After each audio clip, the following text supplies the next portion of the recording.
Hey everybody, Mike Brailsford of Brailsford Woodworks. Thank you for joining me back on my channel. I appreciate it. Today I'm going on a field trip to a friend's house to see the house that he built and the shop that he has built. And we're going to do a shop tour and get some great tips from him. Here we go.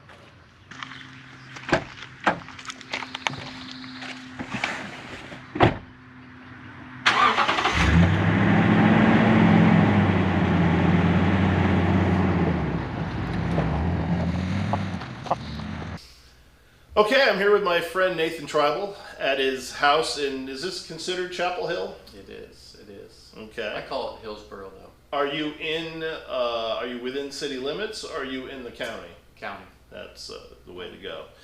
All right, he built this house in 15 to 16. Okay. Yeah. And he did it while in the midst of building an 8-story heart hospital and fit this in his spare time, and it's pretty amazing. We're in his shop right now, and so how did you go about deciding what size you wanted, how you're going to do it?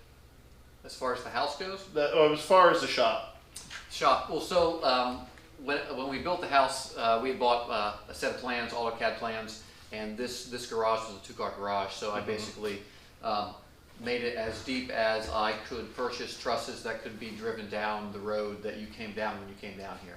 Okay. So based on the pitch that my wife wanted, that matched the house, I was able to get 35 feet in depth. I was going to say, there could be some limitations that the road's got some pretty tight turns on it. That's right. Yes, there's a lot of trees. Yes. I actually had the truss manufacturer come out and drive it with me and gave me recommendations on what he thought he could do. He brought his driver out and we looked at it, and this is funny. An old friend. That's funny. That's great. So the size of your shop is how big? It's 28 by 35. 28 by 35. That's a good size. And you have a mezzanine that you have for extra storage that we'll take a look at. And but you do a little of everything. Talk about what you like to do for projects. Absolutely. Yeah. So I started off loving woodworking. That's what my dad was always tinkering with, but just it's always grown. So I'd like to do a lot of welding. I love mechanical, electrical, and plumbing work, and pretty much car work as well. I've never taken my vehicle to have it serviced unless it required equipment that I couldn't purchase. So I've always done my own thing to fix pretty much everything apart from vehicles also. So like to dabble in a little bit of everything. So I can do a lot, but I probably can't do a lot well. So I'm good at nothing. So if you watched my video on the big river table, conference table that I made, Nathan made the base on it, which I said it came out outstanding. And after the powder coating, that table looks pretty amazing. But no one probably pays attention to the base, do they? I don't know. I mean, somebody will. I mean, they'll look at it as a whole, you know. And yeah. I mean, the top really is designed to grab attention, but at the same time, you know, if they have to, you know, for some reason they can't land a helicopter on the helipad, they can always land it on that table because that table's tough enough to take it. So when it comes to woodworking, how do you have it set up? How would you work on a project? Well, so maybe bigger picture within this workshop, I've kind of set everything up to where everything's in sort of zones based on the type of work that I'll be doing. So one of the goals also was put as much stuff on wheels as is practical so that you've got flexibility to move things around. Over in the corner over here, what gets used the most as far as by woodworking is the miter saw. I didn't have a central vac system until about 2 years ago, and I don't have any ventilation besides HVAC. And prior to the vac system, this place was just a dusty mess, as you can imagine, and really impacts all the other stuff that's in here. So I added the vac system to all the tables, as well as the main vacuum system, umbilicals for tables. I've got a downdraft table that I built that sits on top of here. So if I'm doing a large sanding, I'll use the central vac system as well. So what do you have for your major woodworking tools? Table saw is probably one of the first things I've gotten. That one's 20 plus years old. Got two planers. The nice thing about putting things on wheels, I've got a garage area as well, and so things like the lathe and the bandsaw and the downdraft table, those are out of here, and until I need them.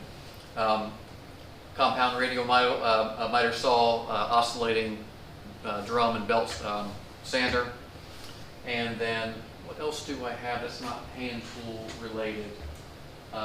And then most everything else is hand tools. So I, unlike you, I don't spend a lot of time on any one thing, so I haven't invested in some of the things that you. No, I mean, you can do what you're aiming at as an overall goal.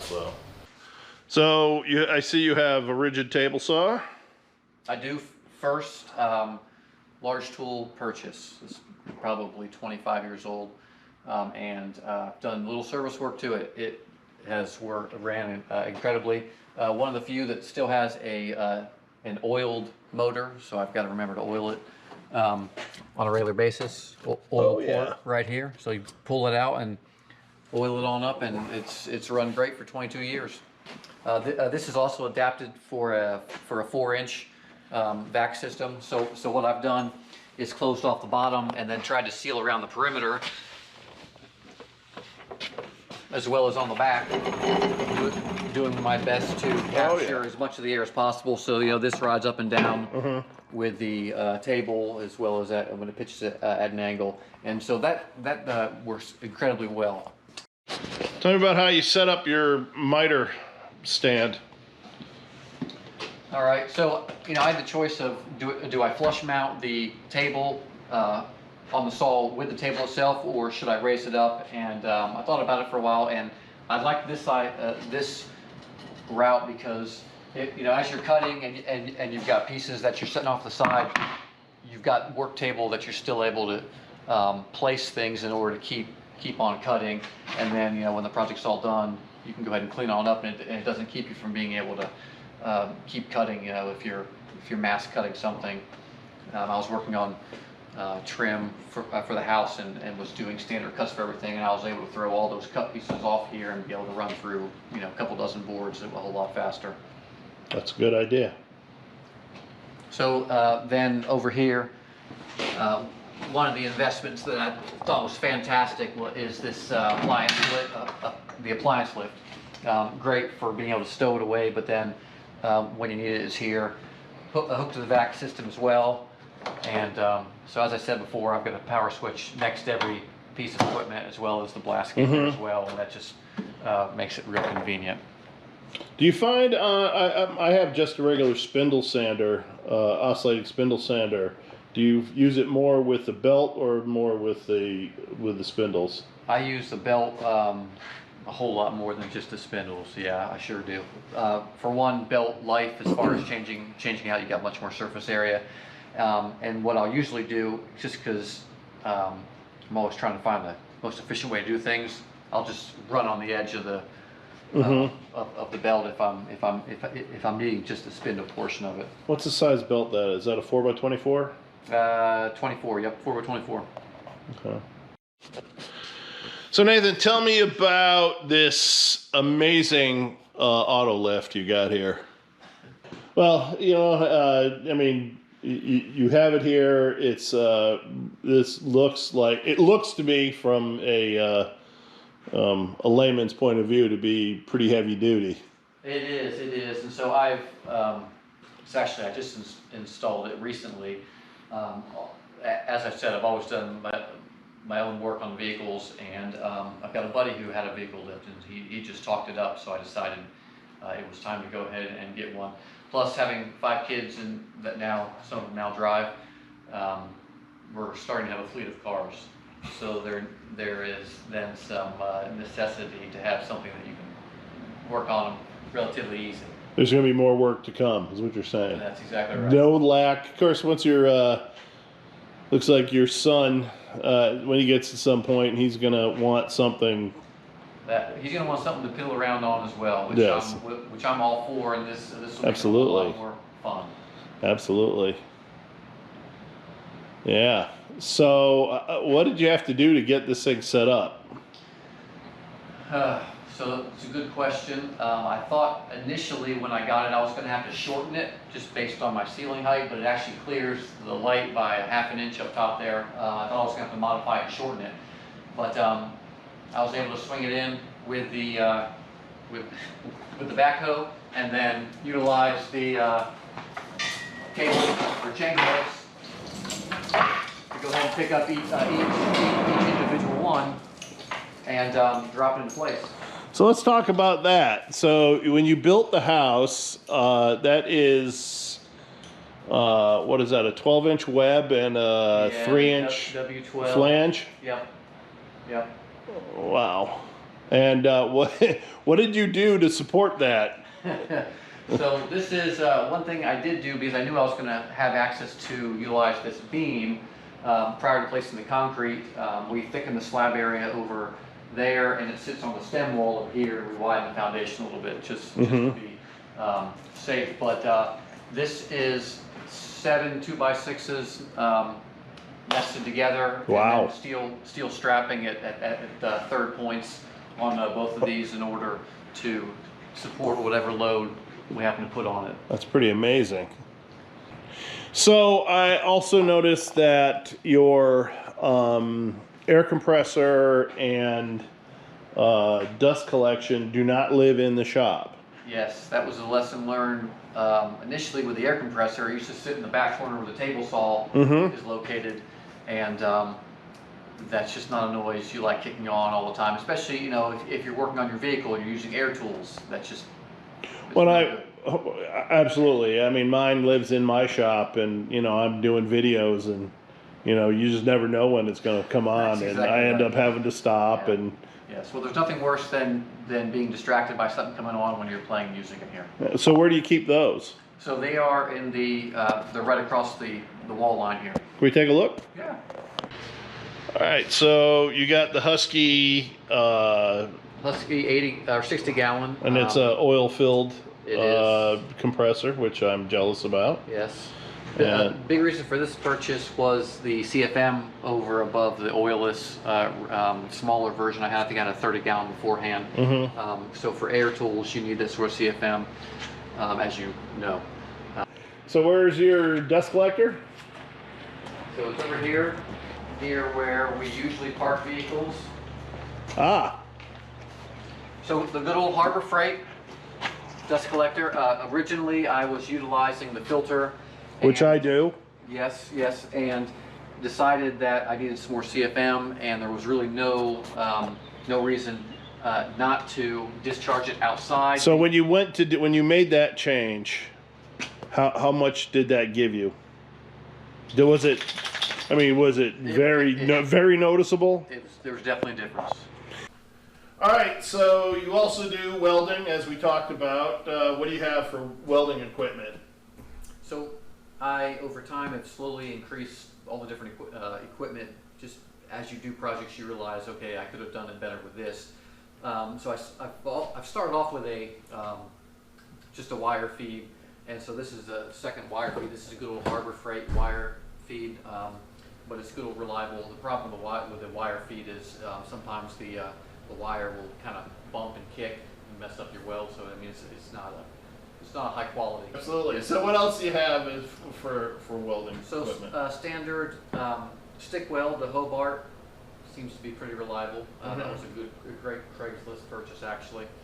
But so those have been the two primaries that I've used for the most amount of years now. I mean, I'm not a professional, obviously, but as I have done more and more items, I've realized having a plasma cutter and a TIG is also great. Now, you know, the TIG is great because, you know, you can lay in a nice weld and you don't have all the slag. I mean, it's clean, it's easy, and so that's fantastic. And then I probably do most of what I do with a stick, and so that's why I've got so many different versions of stick sizes and everything.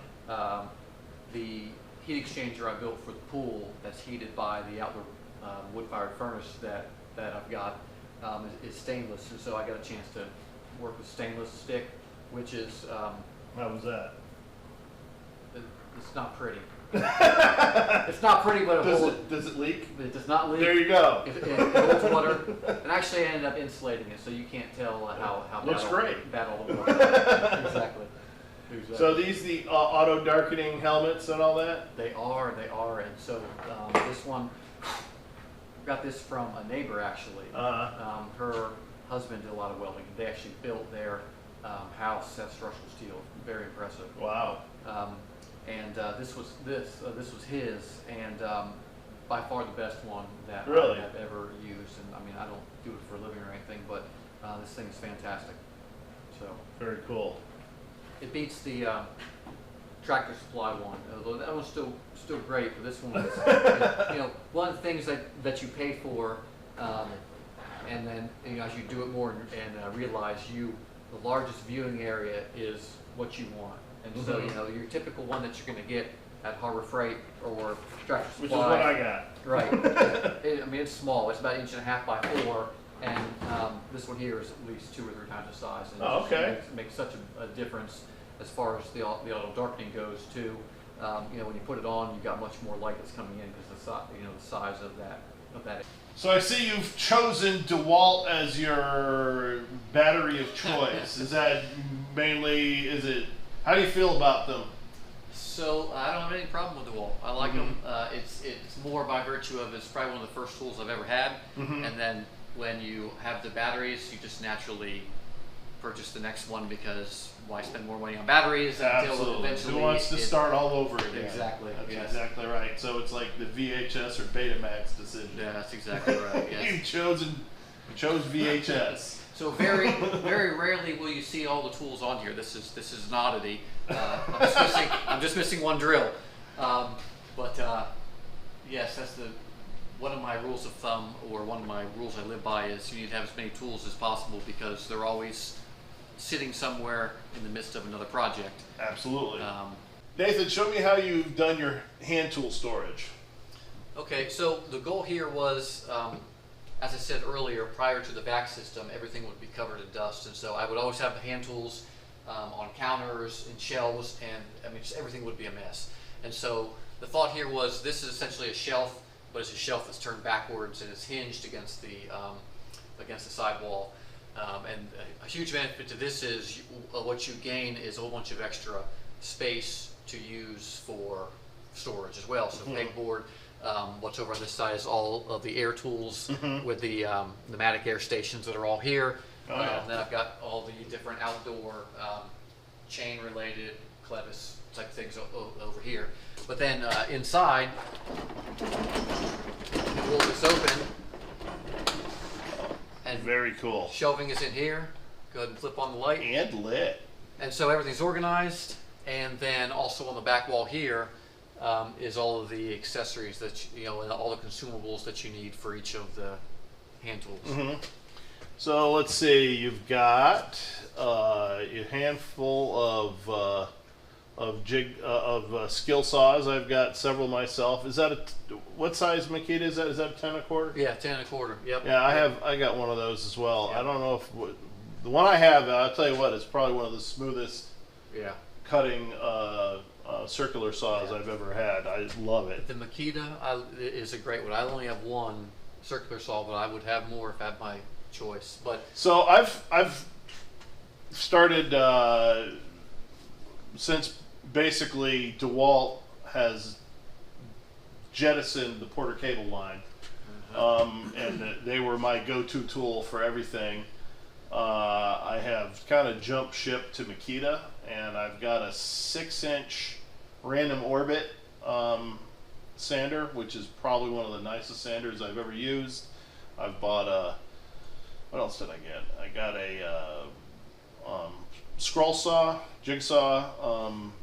That's a Makita. That thing has been very, very good, and I've got that 10 1/4 circular saw. So I mean, so far I've been pretty impressed with Makita's hand tools. And so when you're in the shop, you prefer to use the corded tools over the battery tools? Absolutely, yeah. So most of the cordless tools that aren't the drills and drivers, which I do use all the time in the shop here, would be for when I've got to take it out somewhere on the property or on a job, like the angle grinder, or the battery powered circular saw. Short jobs, quick jobs, absolutely. Yeah, I get that. Yep. Yeah, I'm the same way. I would prefer to use a corded tool if I can. You know, they have their drawbacks, of course, as we all know, but overall, I think you get more power out of them and more consistent power. Absolutely. Yep. So I see you have some vintage tools up there. Which ones are you looking at? I'm looking at this one. Oh yes, yes, yes. So same. Well, it's a Black & Decker. There you go. One of the few that probably still remain. But I actually used this when I was planing down some beams for the roof structure I'm making for the pond. You know what? I think I've looked at getting an electric hand planer, and I think it might be actually handy to have. This is the original cord, as you can see here. It's completely falling apart. I should probably it's still change good. it. Yes, It's still taking electricity. yes. Just don't put it near any water. That's right. And so, you know, same strategy here with multiple power tools. So like, for example, the circular saws, there's probably 7 or so in there. Actually, some are out being used, but different type of blade on each one. Same thing with angle grinders. I've got 3 belt sanders, and so I've always keep. You have any worm drive saw? I do. I've got one. Love a worm drive. I have one myself. Yep. Smooth. Yes, very smooth. Plus, heavy, very heavy. Yes. But boy, they are very, very smooth. Mine's a skill as well. Yep. But see, I'm a lefty, so this is actually the one I should be using all the time. But I've grown accustomed to the regular ones. I get it. And I see you have a Bosch belt sander. I do. This is that thing. That's all right. It's old. Oh, so I bought that's another one of the hand tools I bought is a Makita belt sander. I always had the Porter cable. Yep. I had 2 3x21s, and I still have a 4x24, and but they're not made anymore. So you know. And one of the things that's most disappointing to me is the disappearance of the Porter cable routers, which I always thought they were the best routers made, and it's kind of disappointing to me. And there's a big upcry in the woodworking world about the loss of the Porter cable router. So I honestly don't know what I'm going to do. Yes, I've got the old Sears. Actually, I've got another one that's on the table, but the old original. There you go. This one's probably 30 years old. It might even be more than that. But good old faithful. Absolutely. Commercial brand. Absolutely. Commercial quality. And then, so my favorite, or the one I use the most and that I appreciate the most on the belt sander is the Porter cable, which is over there on the table. Yeah, I have a couple of my 3x21s that need needed repairs, probably just new brushes, and they're just not available anymore. Even on some of the supply parts like eparts.com or replacementparts.com. Yep. Neither of them have them. That's a shame. It is a shame. Nathan, what do you have in here? Well, so first year into living in this house, or the first winter actually, we got the first electric bills. We have a heat pump and electric resistance backup heat, and it was a very large bill. And so I'm on 10 acres, and I figured, and I was doing a lot of clearing. I had all this wood. I figured I have a neighbor who has a system like this. It's just an outdoor boiler. It's not really a boiler. It heats water up to 175 degrees, and use that to heat the house. So what I've done is when I built the house, before I put the sheathing down on the first floor, I wasn't sure at the time if I was going to do anything, but I decided to go ahead and put in radiant floor piping, just PEX. So I put it in just because I had a Sunday open and it was available to do. Why not? Exactly.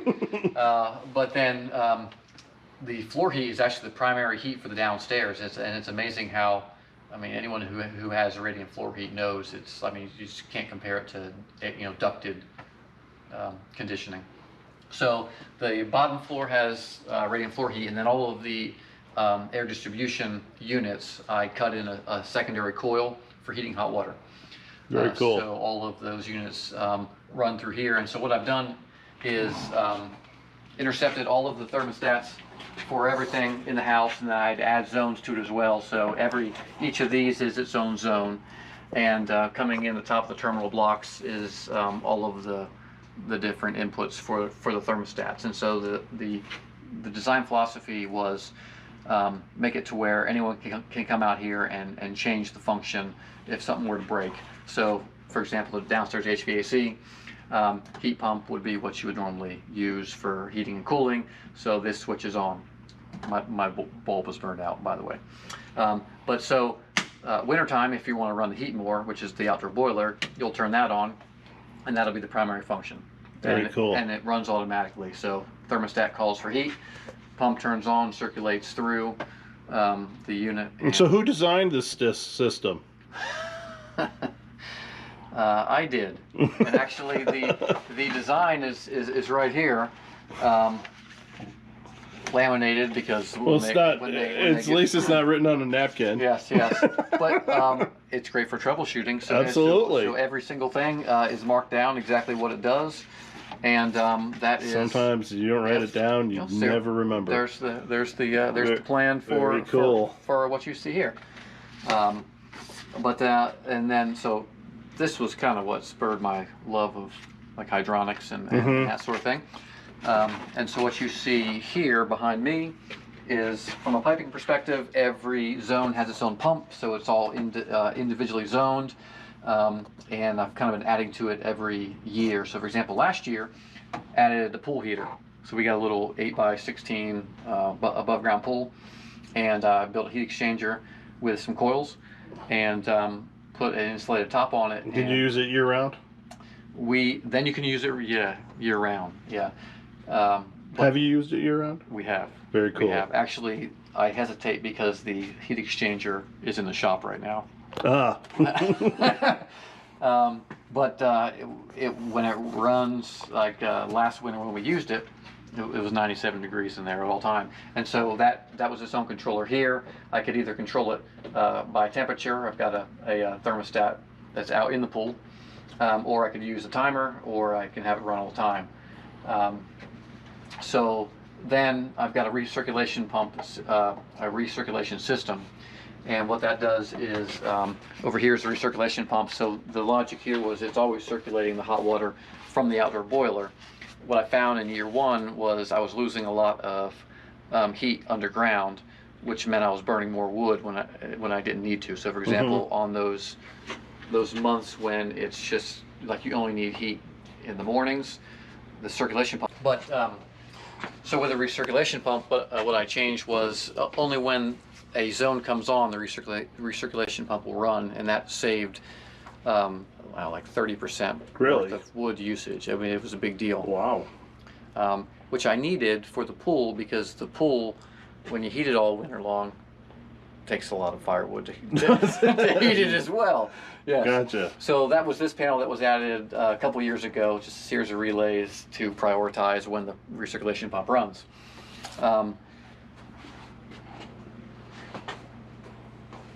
One of the other adds, I've got a hybrid water heater, so it has a heat pump on the top of it. So I also added a coil over top of the heat pump to force air down over top of the heat pump that's heated air. And so what you see here now is actually, we can go over there and take a look in that room.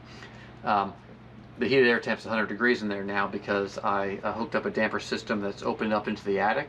So anytime the compressor runs, the damper to the attic opens and the fan turns on and blows the hot air from the attic down across the coil. So I'm removing the heat that's in the hot base or hot attic area blowing across the coil, which makes it more efficient to heat the water. Very cool. So we can go ahead and take a look at that. Yeah. This is the outdoor wood furnace for heating the house and everything else. Put it in on year 2 after 1 year worth of, or 1 season of winter time, realizing it was going to cost a fortune to heat this house. And so it's a simple philosophy of maintaining, oh, there's a box in there. Amazon. Yes. So 200 gallons sits over top of this firebox. And there is a blower in the back and the front that is forcing air in there to heat the fire up. And what it does is when it reaches a set point, it shuts the motors off and closes dampers. So basically leaves the air stagnant in here. So when will you fire this up usually? So November 1st has consistently been when I fired it up for the past 4 seasons, and then come about March or April 1st. So I get about 6 months or so, I think is what it ends up being. And how many times a day do you have to stoke it? So it depends on how I'm managing the house. So the floor heat burns more wood because you're heating the entire house as opposed to what you would be heating, which is just air. So when I run that, so the first 2 seasons when I ran it, I burned 20 cords in a season. 20 cords. 20 cords. That's a lot. That is a lot. when I turned the floor heat off, I was down to about 15. Now when I ran the pool, I was up that extra 5. Wow. So it's like. So you'd be at 25 if I ran everything. Yes. Yes. Yeah. And so this bin, this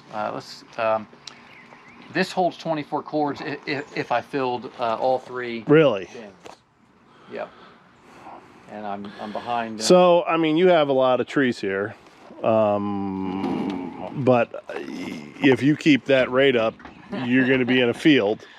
I guess amazingly, a lot of trees fall every year in 10 acres, and there just always happens to be enough. Like I have rarely gone outside of this property so far.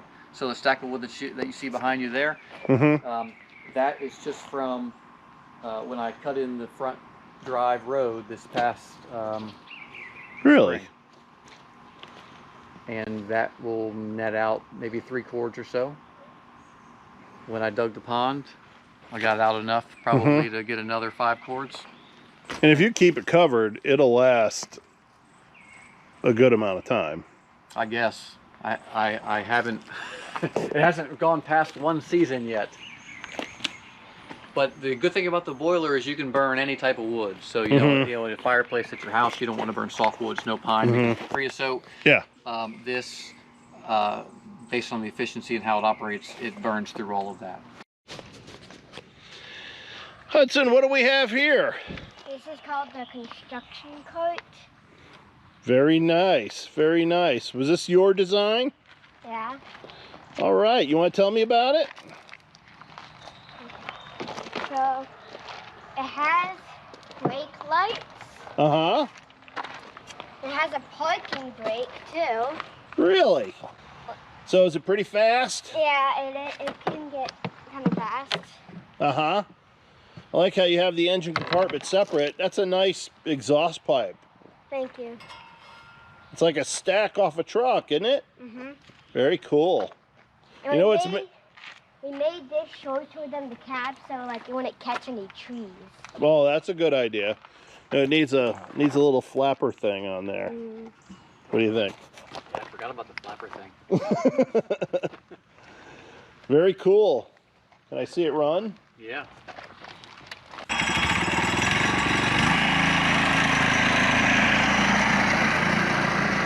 That is so cool. And 4-wheel drive at that. 4-wheel drive.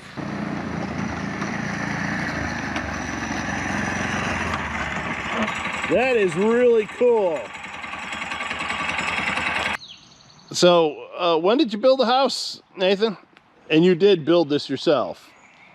I did. So I mean, not all by myself. I had help, obviously, but me and a handful of other people, we did everything with the exception of the shingles, the painting, and the drywall, which I didn't want to do.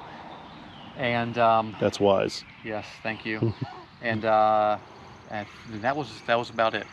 So everything else was me bringing people who were skilled in different areas. My dad came up. He's an HVAC guy. He came up for a week, and we roughed in mechanical, electrical, plumbing together. And 15 months while working full time, and a family who was willing to sacrifice, a wife who was very understanding. So how many square feet is this? So it's 5,000. Wow, that's a big house. And I've got 9 tons of cooling. You're quite literally twice the size of my house. Yeah. It has 5 separate HVAC units. Wow. Yes. I'm basically everything. How big is your family? 5 kids. 5 kids. And Wow. Ashley. Yep. So, but this is a place where your kids, I don't care how old they get, they'll always see this as home. Yep. Yep. Indeed. And having 10 acres and be able to run around. Absolutely. With the kids is, You never have to worry about them. that's right. Yep. They'll know where they want to be. And being where we are now, that was our goal, is to have a place that our grandkids can't wait to get to. Yep. Yep. Same here. I've actually zoned the upstairs to be able to take it out of service when all the kids leave, before they all start coming back, with the grandkids and everything. So. Yeah. Can you close off the top if you had to? Yeah. Yeah. Yeah. Very good.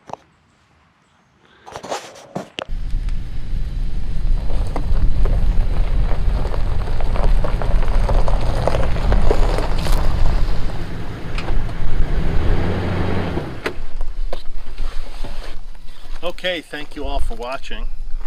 I'd also like to thank Nathan Tribal for letting me take a look at his shop and giving me a tour. I hope you all enjoyed that.